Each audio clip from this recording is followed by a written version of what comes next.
Alright fellas, today we are talking body game, and I wanted to talk about exactly why most rules don't apply to all people. Like when you're on body game, a lot of the rules that are set out there will not apply to you, right? They're just not going to apply to you.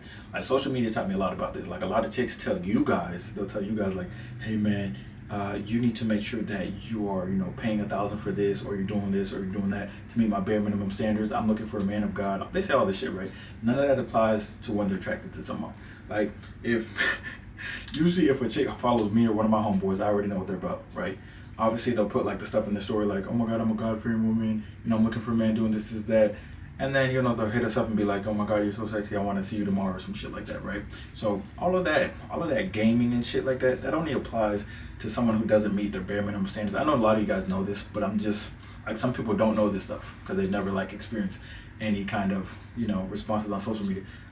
To this point, I've gotten at least, this is being conservative, I've gotten at least 10,000 DMs, on social media from different chicks over the years, right? So it's like, a lot of you guys don't think that chicks do this stuff because it never happened to you, but that doesn't mean that it's not happening. Like, it's happening out there. Like, chicks, if a chick wants something, she's gonna go after it. It's that simple, right? So a lot of the times when you feel like, like there's all these, like this chick has all these rules and stuff like that, in reality, it's only for people she doesn't want. So you have to take her to a restaurant that's really fancy, that costs a lot. If you don't meet her bare minimum standards or you're not attracted to her, that's gonna be true, right? But if she's attracted to you, bro, you could pull up in your car, smash her in the back of the car. She'll pull up to your parents' house, when your parents aren't home. Like, it doesn't matter, right? They throw all the standards out the window, right? That's why you see there'll be like one guy who plays video games all day. He's in decent shape, he got some aura, and he's just smashing a bunch of chicks, right? Because he meets their bare minimum standard. He gets haircuts, plays video games, and he just looks attractive to them, right? He's probably 6'2" or some shit and looks attractive. There's a lot of those type dudes. I got some homeboys who, all they do is, they make good money, but they just do social media shit. They just be chilling, and the chicks just come to them, right? Versus, I see a lot of people ask me questions about like, hey man, how do I get this chick? How do I get that chick? And I'm just like, dude, you're out of shape, so you're gonna have to just like overcompensate because she's not genuinely attracted to you, right? So when people are genuinely attracted to you, things are smoother, all right? That's that side of it. As far as business goes, I saw this a lot when I was working in the gym, right? Obviously, when I first started working in the gym, I was out of shape. So people used to just be like, I don't think so. And they would go to the guy or the trainer who was in good shape, and he would get all the clients, even if he was booked, right?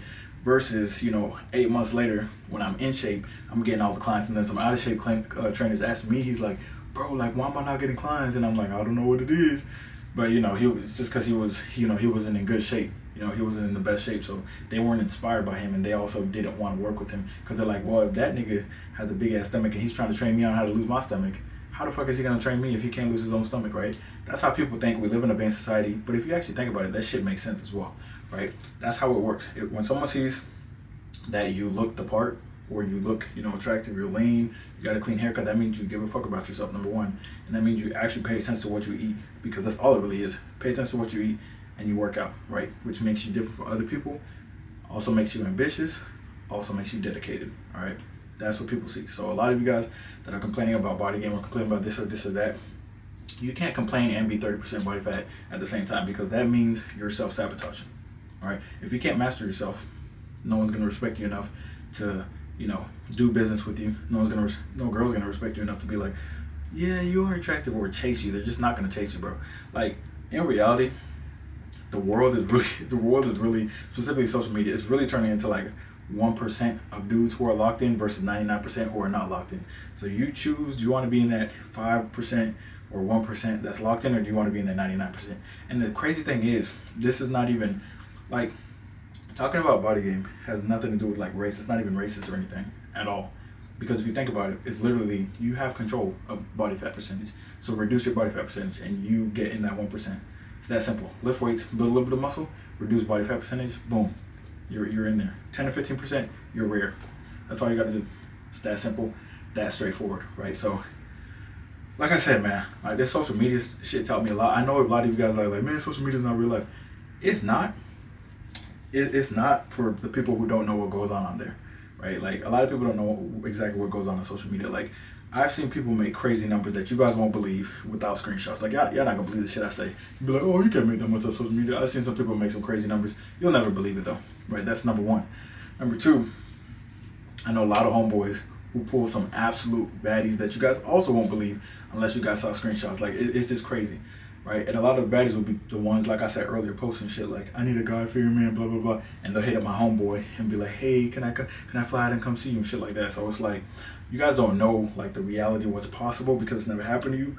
But I'm just letting you guys know, when you level the shit up and you really focus on yourself and improve yourself. Like, there's a difference between focusing on yourself and improving yourself. A lot of you guys pay attention to yourself, but you don't fucking improve. You're just like, okay, I need to work on this, work on that, but you never do anything. It's a year later and you're in the same spot. When I say improve, I mean with intention, with urgency. Actually get lean. Actually pay attention to everything in your life. Of course, get out of debt, right? You know, fix everything that you can. Work on different things. Work on your mindset. Read books. Listen to motivation and be consistent with that shit. That's what I mean. All right, improving all aspects of your life. I don't mean just like, oh, let me look at myself in the mirror. No, focus on yourself. Improve everything. All right.